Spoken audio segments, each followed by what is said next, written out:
Question 3 of Braxton Hunter's 5 Questions for Atheists, 2025.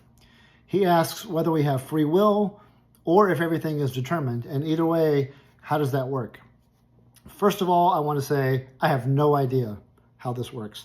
I'll give you the answer that I think. I can't demonstrate it. But then again, nobody can. Even if you say it needs God, you can't show me how it needs God.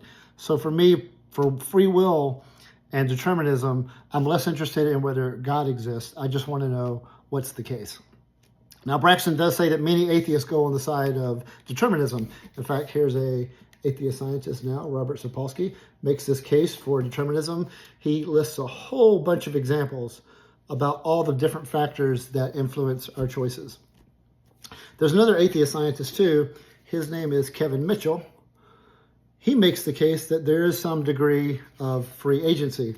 Now, these two scientists are in the same field. They're both atheists. They both know about each other, and they've debated.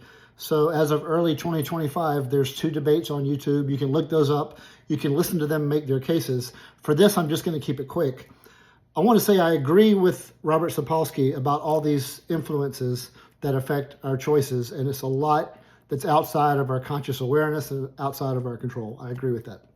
It's just that Kevin Mitchell is saying that at all levels of life, there's some degree of problem solving. And if there's any degree of problem solving at all, then there goes full determinism. It's not full free agency either, because you have all these factors that affect our choices. There's another atheist scientist named Michael Levin. I want to throw that out there real quick. He doesn't have any books as of early 2025, but if you go to his page on Tufts University, you'll see all his research about how he has come to the conclusion that even small cells without neurology are doing some degree of problem solving.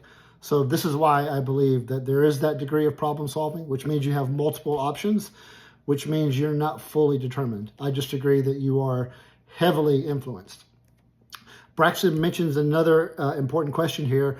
He's saying, if you agree that all these factors are heavily influencing our choices, then how can you hold people accountable? This is a really good question.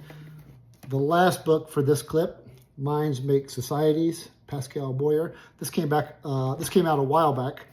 He's saying that it's going to be this way. It's just going to be this way for the human species, that we are a social species. We're going to have cultures of accountability. If we don't have cultures of accountability, then we're not going to be here. Now, this is brutal because that means that some people are being held accountable for things that are violations just because the cultures say so. And even then, it's because of their previous conditions and their surrounding conditions, not necessarily because they're bad people. You could have discussions about this forever, for eternity, about how cultures should come up with their standards, how they come up with their methodologies for accountability. He's just saying it's going to be this way with our species, or we're not going to be here. That sounds dark, and I get that. And he's not saying it should be that way. He's just saying that's how it is. And I agree with him that that's just how it is. Some words of hope here, at least as I see it. I do think that when we wake up every morning, we can either fool ourselves into thinking or genuinely think that we're going to reach our goals as best as we can. We're going to have a set of goals for our lives, for the end of the week, for the end of the day, and we can chase those goals. Even if there's some illusory cognition going on there, I still say that you should live that way. You're going to live a more productive life if you live that way. If you say, hey, look, life is just going to happen to me, I'm just going to sit back and let life happen to me, you're going to live a different quality of life. Also, if you say, I'm not going to do anything until someone shows me the mechanism, I'm just going to keep looking for the mechanism before I do anything, then you also might not have a very productive life, other than perhaps finding better answers than the one I just gave here. But I do get very pragmatic, and I do say, hey, I'm going to chase my goals, even if there's not full free will. And I don't think that we are fully determined, although I do think we're heavily influenced. I just use that information to try to keep myself humble as I go through life.